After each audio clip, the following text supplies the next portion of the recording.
Hello, everyone. Welcome back to the Cup Council. How are we all? Hopefully, all of you are having a fantastic Thursday, wherever we are around the world. Hopefully, everyone all's good, and all well.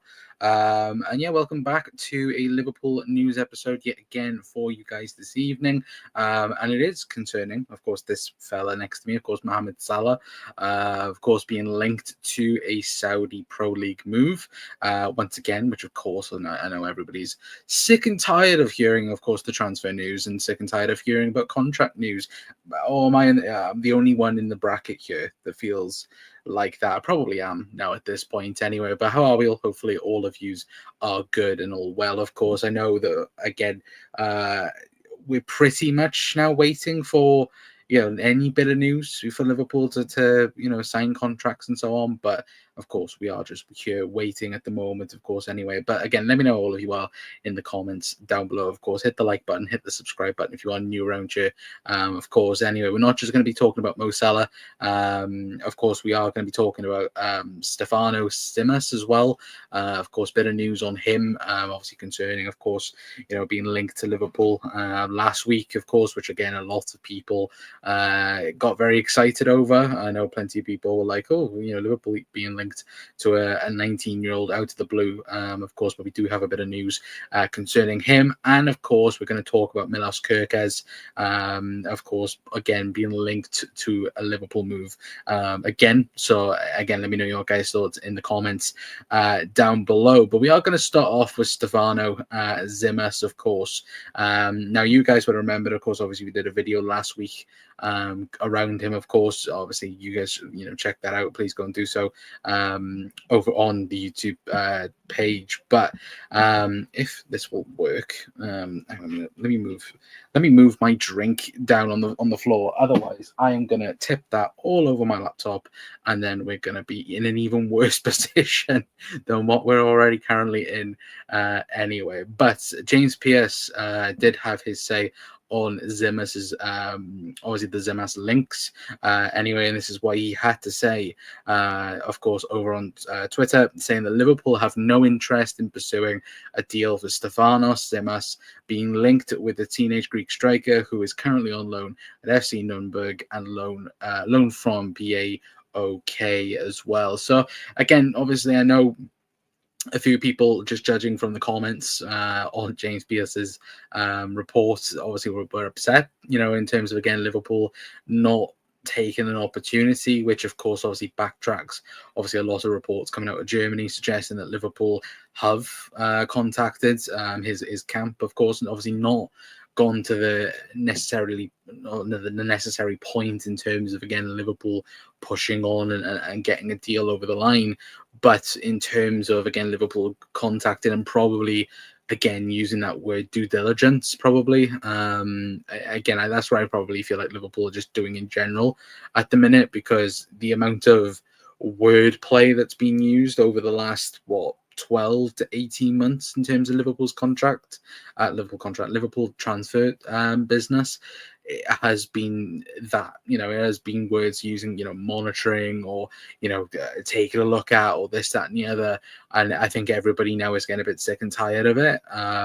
Which, again, I think a lot of us, obviously, looking at him, I think you can understand what Liverpool wanted, but maybe Liverpool are potentially waiting for him to go to another team before buying him, because that's what we tend to end up doing. We have a we have a good understanding of, we like this player, we like the profile, the correct age, and then we end up letting them go to a Brighton or Wolves or a team a bit lower down, and then of course we end up paying 40-50 million pounds for them, when Liverpool, I think over the years, if you look at the players Liverpool have looked at, or definitely taken a glance of, again, I think when you look at the price tags, if Liverpool just gone in and got them, we could, probably build a super team out of it, and probably at half the price that they valued that as well. Anyway, but let me know your guys' thoughts, because I do think Liverpool will be in for a striker in the summer transfer window.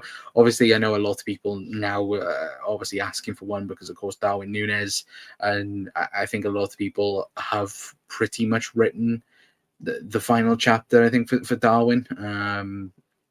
I know I certainly have, in particular, but I do think a lot of people as well has also written the same type of story where I think everybody expects Darwin Núñez to be leaving the football club in June and, of course, in the summer. But I do think Liverpool will need a number 9. Whether or not we go and sign 2, maybe in the summer, one for now, and then maybe one for who's going to be the next guy in the next 5 to 6 years' time. We probably already have that type of person at the football club, which is Jane Dans. But if Liverpool think that somebody like that has the profile as Zimas is available around and is capable enough to be able to come into the football club, learn for now, and then be the guy to push on for the next 5 to 6 years, then maybe we've got somebody in line for that. But I think obviously the number 1 name is probably Alexander Isak for players that you want to go out and get. But obviously that's an impossible deal. And I genuinely don't think anyone can get him out of Newcastle. Maybe Manchester City, with the way they're spending money at the minute. But I think overall, I don't think there is a club that can get him out of Newcastle, even though I think that will despair a lot of Liverpool and probably Arsenal fans in that sense, of course, as well. But hello, Jack, as well. Hope you're doing well. You'll love it, lads. I think that's when you're talking about transfers. Ipswich 2-0 down, Brighton winning. I know United are losing, which is funny. I'm not going to lie. Good scramble of words. Yeah, brilliant. How's the editing going, McKindo? I'm just going to leave it there. Jesus Christ. I know that's going to piss you off now as well. But no, I think overall, I do think Liverpool will sign a number 9, but the profile I think will be interesting. I think will surprise people. I know. I think we might end up doing a not transfer show, but we end up doing a video on potentially an Arna slot number 9, on who, again, we kind of want, to bring in. I do think Liverpool especially will be looking at it and going, we could go with something quite similar, but I think Liverpool just needs a finisher, somebody, because our general build-up play is very good. We've got Mo Salah, and of course, obviously, it does depend again on what happens with contracts and with Mo Salah and Virgil van Dijk and Trent. But Liverpool's build-up is very good, but we need somebody to finish it off that isn't Mo Salah. Like, Mo Salah's been extremely good this season in terms of finishing plays off for Liverpool, but when we talk about the creative part of it, you look at Mo Salah, he's currently, I think, on, was it 17 assists in all competitions. I think that alone, it could be added up to 20 plus, if we had that extra, finisher. Like, if we had a Haaland, for example, up top, Mo Salah's numbers is going even further up. And I think that's something where, I think when we do look at it, that's a missing point of Liverpool, where Jota, of course, adds that, where he's, he is probably the best finisher at the football club.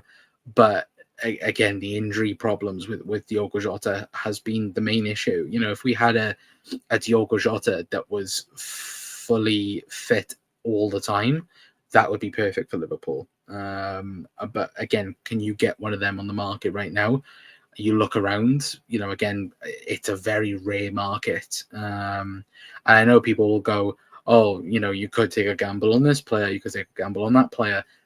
We took the gamble with Darwin Núñez and it didn't work out. Liverpool need to get the striker position correct, next time round, because it didn't work for Darwin. And again, Man City can look. I think they're going to splash. Is it 80 million euros on Omar Mamouche? Again, he can not work out for City, and that will be fine for him. Liverpool spending the 85 million that we now have on Darwin Núñez, depending on at the end of the season, Liverpool win the Premier League or whatever. That money, we can't be losing that. Signing per signing, for example. Again, Darwin Núñez is now 3 years into his 5-year contract at the football club, And again, I think he leaves the football club in the summer just purely because he's out of favour with the manager. Look, we have now inverted to playing Luis Diaz as a false nine because Darwin Núñez can't step up to the occasion. And again, I don't like saying that either, because I was one of the persons that was very, very happy when Darwin Núñez signed for Liverpool Football Club. I was very, very optimistic in terms of the player that was coming into the football club, and being able to, of course, see him against, for Benfica, for playing against Liverpool. You want to, again, be behind the man 100%. But, and there is a but towards that, there's been no improvement in 3 years, and that's concerning. And also, you've had two different managers in that sense. You've had Jurgen Klopp, who probably got the best out of him last season, after the Newcastle game. And then this season, Arne Slot comes into the football club. Obviously, a lot of chatter at the start of the season. Would he be leaving the football club? Would Arne Slot want Darwin Núñez as his number 9? Of course, Darwin Núñez supposedly was Arne Slot's top players to work with, in terms of, again, he was excited to come in and work with Darwin Núñez and obviously moving for push him on. And we haven't seen that. We haven't had that. And I think that's a big, big problem, where, again, he could go to the Serie A and could absolutely destroy the league, and he could, and I do think that is a big possibility. Like, Liverpool could genuinely sell Darwin Núñez, and he could go on to score 30, 40 goals a season, because there is a top class striker in there. We've seen it, the movement from Darwin Núñez.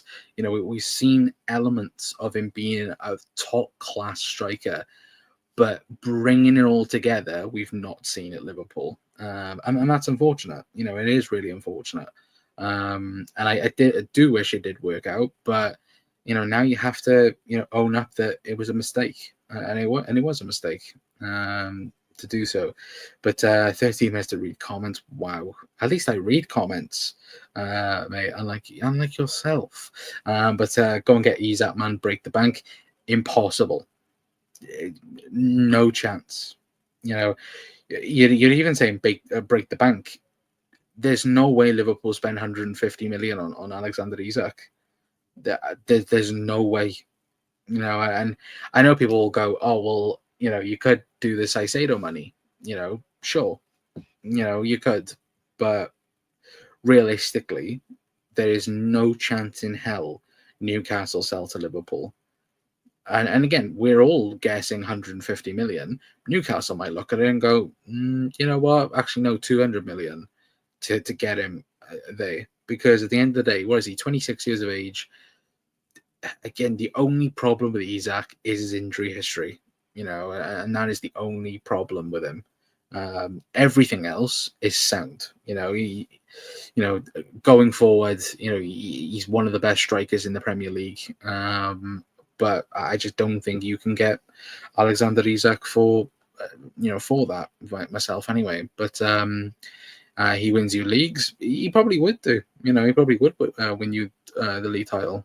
But Jack saying it's not. No, they need to sell if they don't get Champions League.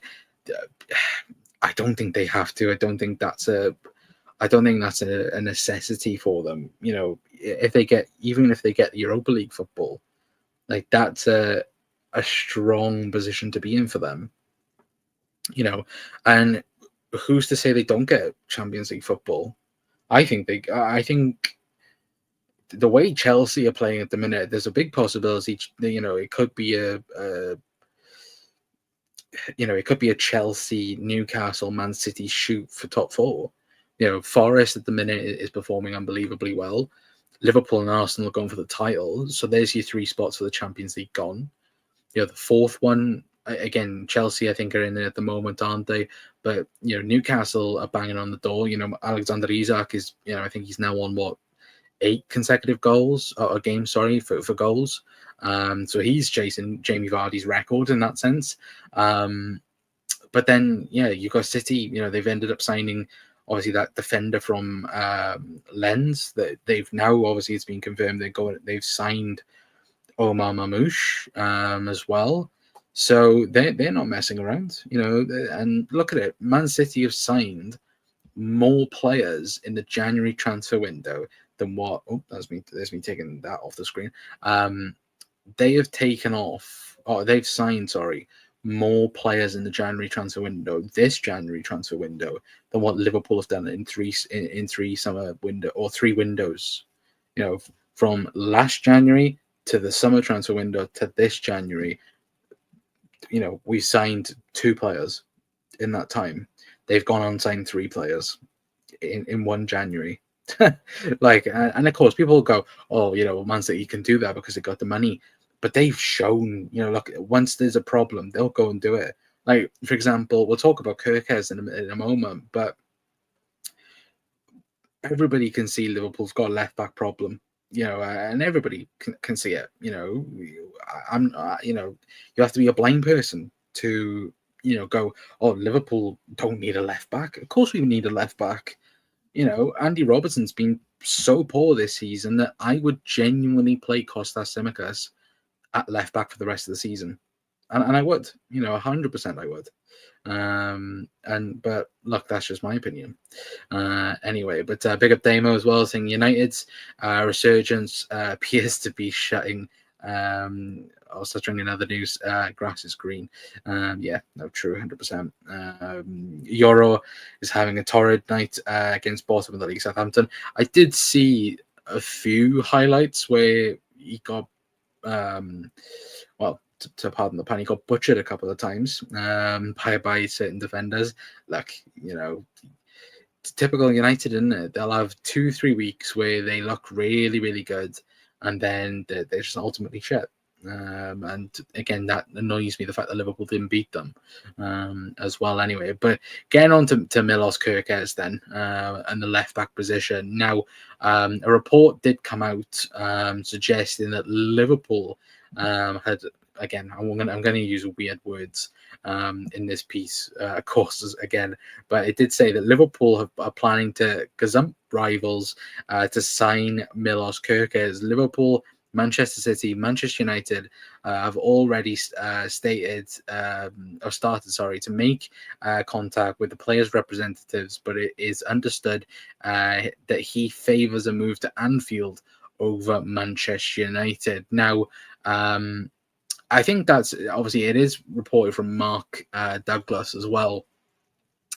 And of course, obviously, I know a lot of people have gone and obviously favoured the fact that they want Milos Kerkez. I think even we've said that, I would like Milos Kerkez, if you're going to go and replace Andy Robertson, 100% go and do this deal, because again, Milos Kerkez could be, the Andy Robertson regen that you need in a team. And this season, I think he's been a part of the conversations as the best left back in the league. I think 100% he's been that. I think him alongside Anthony Robinson as well. They've both been up there for this season in particular, in terms of, again, being the best in the Premier League, which of course, obviously, Liverpool obviously have been linked to both of them, which is huge. I think when you look at the two, again, obviously, Kerkez's age does come into factor. Obviously, he'll know Dom Szoboszlai in that sense. But I think people do forget. I think Fabrizio Romano did put a report out about a month ago about how Kerkez isn't the profile left back Liverpool are looking for. And that's why I put the quotations over the wants, because look, if you say to me, would I sign Kerkez? 100% I would. I think, look, he's young. He's 22, 23. Again, knows Dom Szoboszlai, has plenty of room for improvement. I say that he's also a very, very good player at the moment in the Premier League. And when I think you look at it now, especially around, the left back area, you need to, again, act upon these types of deals where I think you look at how we signed Andy Robertson, for example. I think we definitely spent probably a long period of time scouting him, and of course, to us lot, we were like, oh, Liverpool need to go and make a statement signing. They need to go and get, this person, and then we ended up signing a player for £8 million from Hull, and you go, why on earth have Liverpool done that? And then it ends up being one of the best decisions in the Jurgen Klopp era. But I think now, the left back position is essential for Liverpool moving forward. Again, whether or not we do it in January or in the summer, I'd love it to be now. I'd love it to be the fact that Liverpool goes and signs a centre half. A centre half and a left back. If we could get somebody who could do both, somebody like a Hato, for example, who can play as a fullback and play as a centre half, that would be great. But I just do think Liverpool need to do it, and if there's an opportunity to do it now, then go and do it. And I do think Liverpool, obviously, they need to take that type of advantage in that sense to go on, go and do business in that sense. And I think, look, I know people go, I know even James Pierce come out and said that, it's unlikely Liverpool are going to have 3 first-team left backs at the football club, but surely you'd want the best. If, for example, if Kirk has come available now for 40-50 million, surely you'd go and do that deal now. And then in 6 months' time, you go, okay, we can, work out some type of deal to work out, what to do next in that sense. And I know people go, that's kind of like Football Manager or kind of like FIFA. But I think Liverpool need to do that type of thing where, again, we know Costas, I think it will be interesting to see who does leave out of Costas and Robbo. Maybe Robbo might leave the football club, knowing that he's not going to be the number one. But I think either way, for me, and let me know your guys' thoughts, I would give Costas an opportunity at left back now for the rest of the season. I think he came on against Forest, got an assist, obviously alongside Diogo Jota getting a goal. But even still, I think it's about time you give Costas an opportunity, because Robbo's not performing at the level we've seen from an Andy Robertson. Now, is that because of, again, the amount of games he's played, or whether or not, he's not up to that level anymore? Again, that can be up for interpretation. But I think Liverpool need to get business done, now. And look, that might be, just my opinion, but again, let me know your guys' thoughts. Anyway, but Jack says not going to get value in this window at left back. Those two will win us the league and then move Robbo on in the summer as well. But move Costas on. I know plenty of people would. I've seen already on social media, but look, I do think Liverpool will get a left back, in the summer, whether that be, again, a left-sided centre half or, a proper traditional left back. I think that'll be very, very interesting. Anyway, but of course, let me know your guys' thoughts in the comments down below, of course, because I'll be very intrigued to know your guys' thoughts, of course, anyway. But we'll get on then to, of course, the big story, and that is concerning, of course, Mohamed Salah. Now, and again, obviously the title is obviously Al Hilal are expecting to make a big offer for Mo Salah. Of course, I think we were all waiting for it, wasn't we, realistically? So, again, this is taken from, again, Sky Sports. I did try and clip it up, but again, I couldn't find it anywhere that was clipping it up, so I went straight to Sky Sports. But it does say, obviously, Liverpool forward being linked, being lined up by Al Hilal for transfer as Neymar's replacement. Of course, it doesn't say that obviously Mo Salah is out of contract in the summer.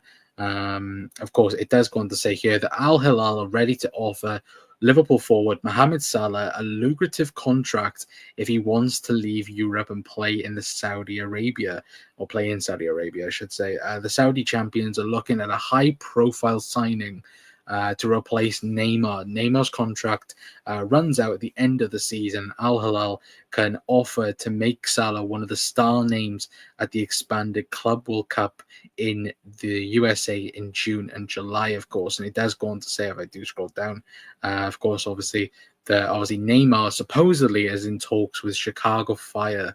Obviously reports that, again, that he could be leaving and joining them. I do think, though, he will leave for maybe Santos potentially, because of course, obviously, it was rumored that he could potentially go back to Brazil, and obviously play the rest of his career out in there. Of course, he has, I think, suffered an ACL injury for the last 2 years. I think again he came back, didn't he?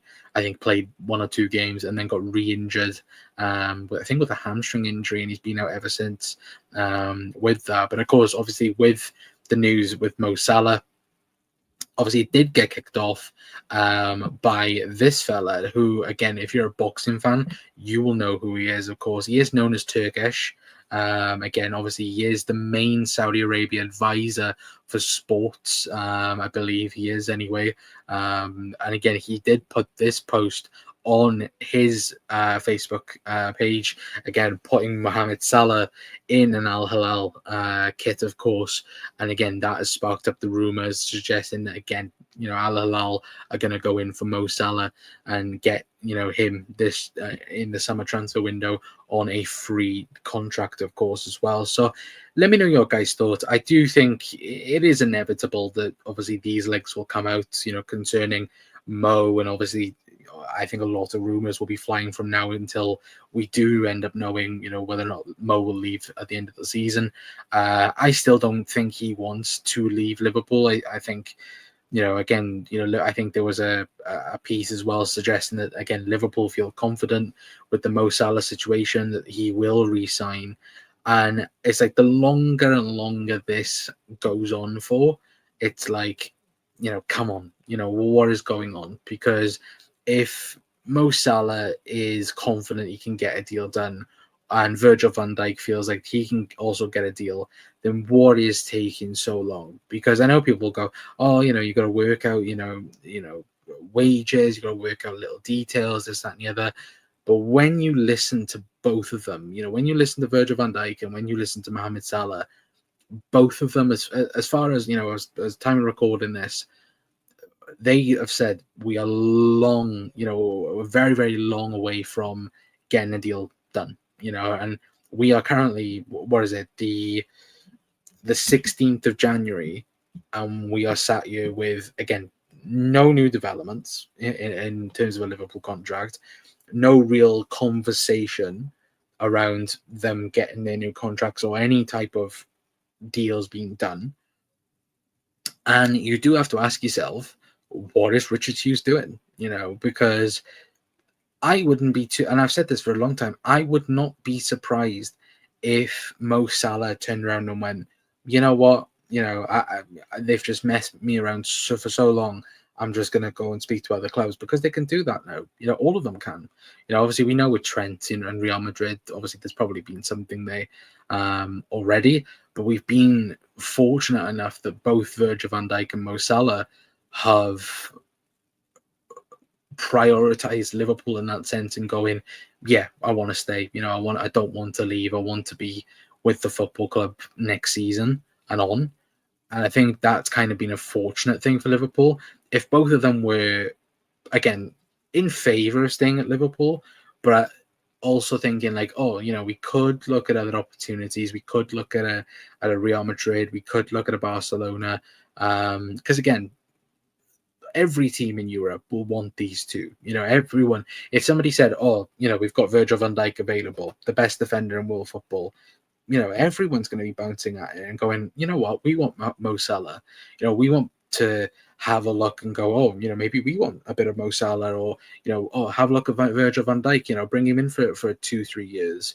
Like, again, both of them, again, are currently performing at the best, and at their peak at the moment. And that, for me, is probably the most frustrating part of this. And I've said it to you guys, I don't think Liverpool were prepared for both of them to maintain their levels. And I don't think they was. I think the club last season was very much, especially when Mo wasn't really performing that great, towards the back end of last season. I think a lot of people in the football club did expect him to kind of drop off maybe this season, and he's had the season of his life. He's been he has been the best player in the Premier League this season. You could argue maybe Virgil van Dijk is up there. But I do also think that, like, Liverpool, again, we need to get these deals done. And at the moment, I would never be surprised if we woke up, for example, like tomorrow morning, and it came out that Mo Salah had a deal agreed with Al Hilal for the summer. Would I be fuming with Mo Salah? No, not like I would be with Trent, for example. You know, if it come out tomorrow and said that Trent's agreed the deal with Real Madrid, I'd be more fuming with Trent, because everybody, I think, has the same idea of, oh, Trent wants to bugger off to Madrid. Mo Salah is different in that sense, and Virgil van Dijk. You know, where both of them have committed themselves to Liverpool and gone, no, I want to stay. I want to be here for probably the rest of my footballing career and be at the highest level. And the club are taking so long and taking the mick out of both of them, taking the mick out of Virgil van Dijk, taking the mick out of Mo Salah. And if both of them just got fed up of waiting and waiting, again, I would not be surprised if they signed pre-agreed contracts elsewhere. You know, and certainly with Mo, I would never be too surprised if he went, you know what, I could get a crap ton of money anywhere else, because he can. You know, Mo Salah could go anywhere else and be the star at any football club in world football. And of course, you know, like the Saudis will want to push to get him, because again, he is the biggest star, you know, out there that you can get, you know, and quite easily all the eyes and attention would be on him, you know, going into the Club World Cup, obviously at Al Hilal or any Saudi club, for example.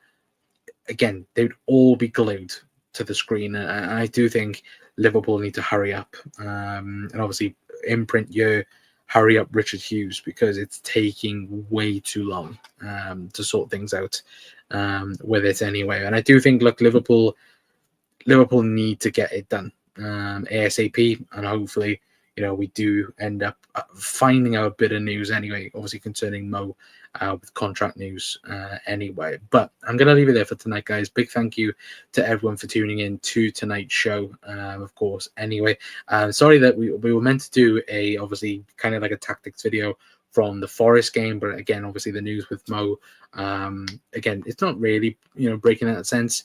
But I would not be too surprised if we hear a report from an Ornstein or Joyce saying that Al Hilal are pushing for Mo Salah. I definitely wouldn't be in the next couple of weeks. I do hope we do hear some news. I do think we will hear some contract news maybe over the next 2 weeks, because I can't see it being pushed on anymore. Like if we don't hear anything by the first week of February, they're gone. You know, and I'm going to say that now. You know, I would say 100%. If we don't hear any contract news in a month's time, you know, we'll go with that. If we're sat here on the 16th of February and there's still nothing, you know, there's still no agreements, there's nothing, I think all of them will leave at the end of the season. And that will be, Jesus Christ, you know, people get annoyed now the fact that Liverpool are not signing anyone. There will be World War III in the Liverpool fan base if it's confirmed all three are leaving. And again, I don't think some people are ready for that, personally, myself anyway. But look, hopefully you guys have a fantastic rest of your day. Big thank you to, of course, everyone in the comments. Big up Damo as well, saying cheers, Con. Obviously, Jack as well, saying nice one, lad. And yeah, hopefully you guys have a good rest of your days, of course. Tomorrow will be match preview for Brentford, of course, because Brentford 3 p.m. on Saturday. Yeah, Saturday. I have to think about that then. Yeah, because we're not on TV. So again, we'll have to be obviously taking a look at certain sport channels for that anyway. But of course, look, tomorrow match preview will be tomorrow. Might be earlier, might be 8 p.m. Tomorrow. So make sure you go for your notification bell on. Make sure you hit the like button, hit the subscribe button as well, guys, if you are new. And of course, I will see you guys tomorrow for the match preview show. But until next time, that's going to be it from me. I've been calling out from the Cop Council. I'll see you guys in a bit. Ta-ra.